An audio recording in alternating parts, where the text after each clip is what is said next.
Asal-usul dan nasab Sunan Ampel. Raden Rahmat atau yang populer disebut sebagai Sunan Ampel merupakan salah seorang penyebar Islam awal di bumi Nusantara. Raden Rahmat diketahui bahwa ia merupakan putra dari Syekh Ibrahim As-Samarkandi dan Chandrawulan. Raden Rahmat juga memiliki saudara yang bernama Ali Murtada. Pada pertengahan abad ke-15 Masehi, Raden Rahmat, Abu Hurairah, dan Ali Murtada diajak oleh Syekh Ibrahim As-Samarkandi untuk datang ke Jawa. Tujuan mereka datang ke Jawa adalah untuk menyebarkan Islam di Jawa.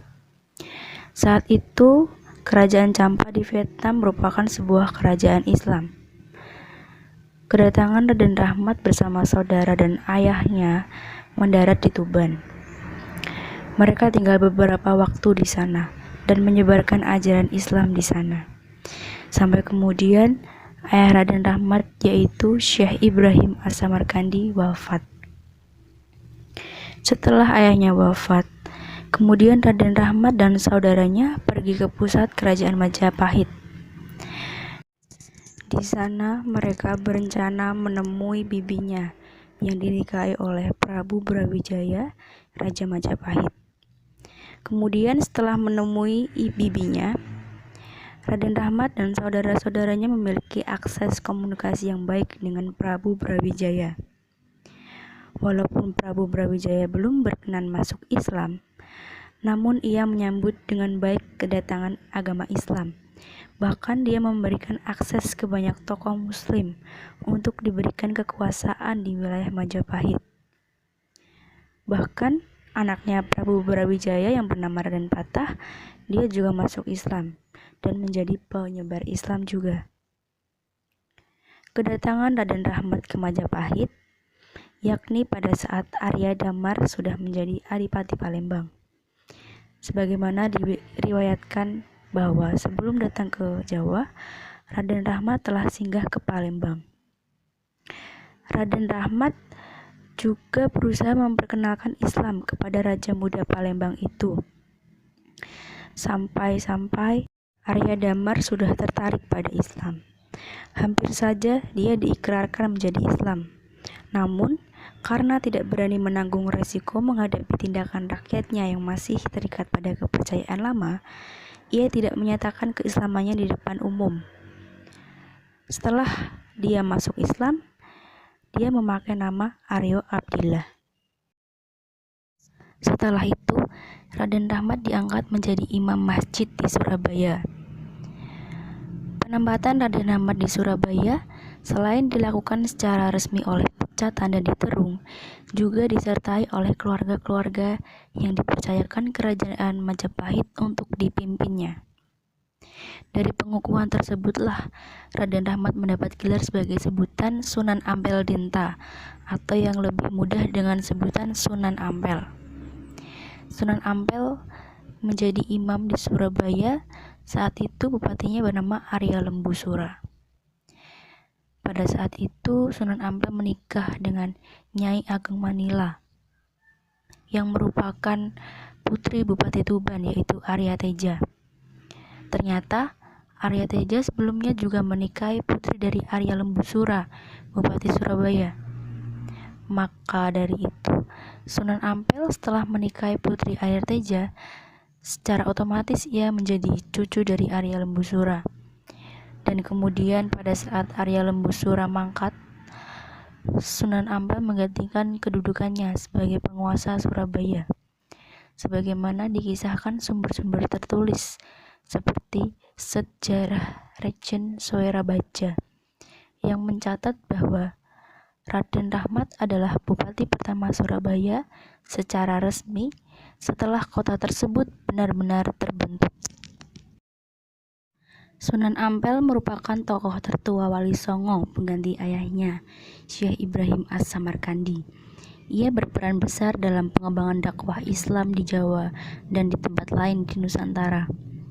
Melalui pesantren Ampel Denta, Sunan Ampel mendidik kader-kader penggerak dakwah Islam seperti Sunan Giri, Raden Fatah, Raden Kusen, Sunan Bonang, dan Sunan Derajat.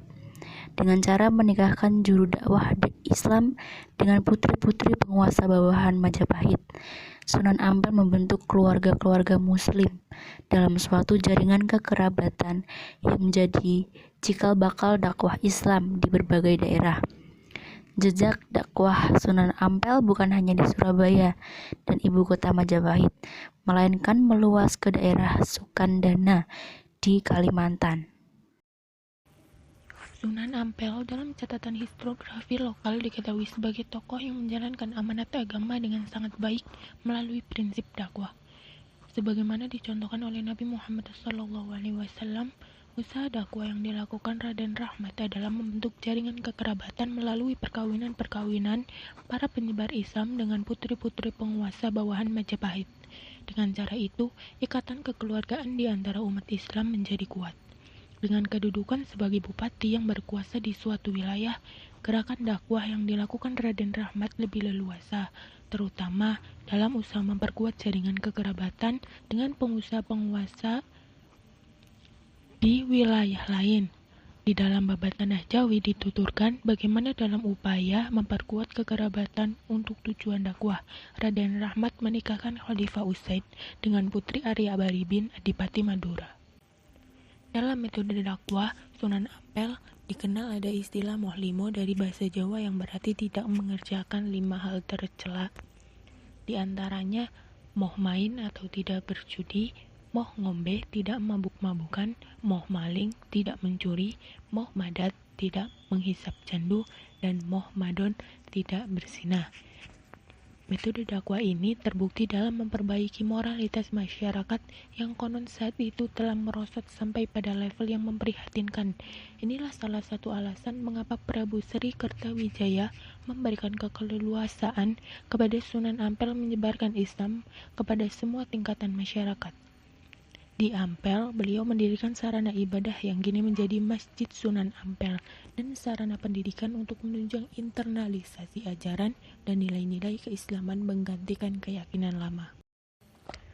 Dalam menjalankan ajaran Islam berupa sholat, Sunan Ampel juga mendapat tantangan karena sholat dengan gerakan-gerakan ritualnya dianggap aneh.